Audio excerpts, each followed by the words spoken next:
The hologram flickered across 17 billion screens simultaneously. Empress Valdara's chrome mask reflected the cold light of 1,000 suns as she raised her plasma blade above the kneeling figure.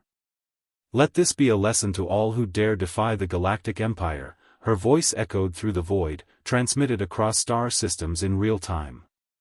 "Rebellion has consequences." The girl couldn't have been more than 16. Earthborn, with wild auburn hair and defiant green eyes that refused to look away from the camera.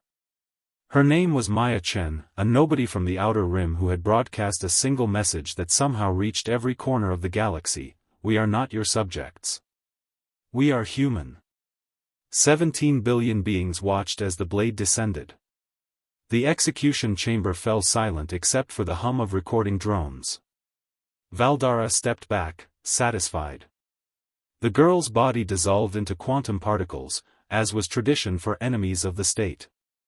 But her eyes, those fierce, unblinking eyes, seemed to linger in the air like afterimages. "Justice is served," Valdara announced, turning toward the camera. "Let no one forget." The first star went dark at minute 3. Proxima Centauri simply stopped. Its fusion heart stuttered and died, leaving the Proximan colonies in sudden, terrible darkness. The news reached the Imperial Palace through quantum entanglement networks, instant and undeniable. At minute 7, 3 more stars winked out in the Vega system. The Empress began to feel the first flutter of uncertainty. Stars didn't just die. Not like this. Not all at once. By minute 12, entire sectors were going dark. Not just the stars, the planets too. Whole civilizations vanishing from sensor arrays as if they had never existed. The Imperial fleet reported massive gravitational anomalies, space-time itself bending in impossible ways. "Status report."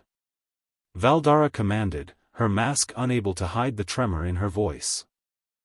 "Unknown, Your Majesty. It's like reality is unraveling from the edges inward." At minute 18, the Outer Rim territories ceased to exist. Billions of souls simply weren't there anymore, not dead, not destroyed, but absent from the universe entirely.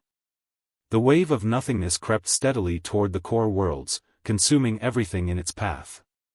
Scientists across the remaining empire worked frantically, their equations yielding the same impossible answer: the girl had been something more than human.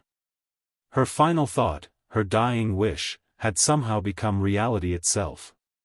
She had imagined the empire gone, and the universe was obliging. Valdara tore off her mask at minute 23, revealing a face pale with terror. "Recall all fleets. Evacuate the core worlds." But there was nowhere to run. The void was catching up, erasing star systems like words from a page. Valdara's own homeworld flickered and vanished, taking with it the birthplace of the dynasty that had ruled for 10,000 years.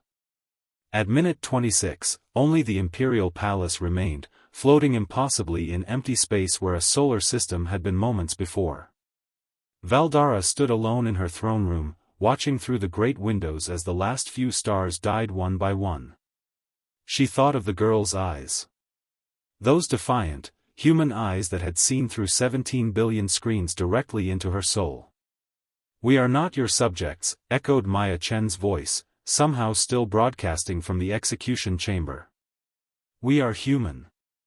At minute 27, Empress Valdara of the Thousand Suns reached out toward the approaching wall of nothingness. Her final thought was of a 16-year-old girl who had won a war with nothing but her dying breath. The Galactic Empire had lasted 10 millennia. It ended with a whisper, not a bang.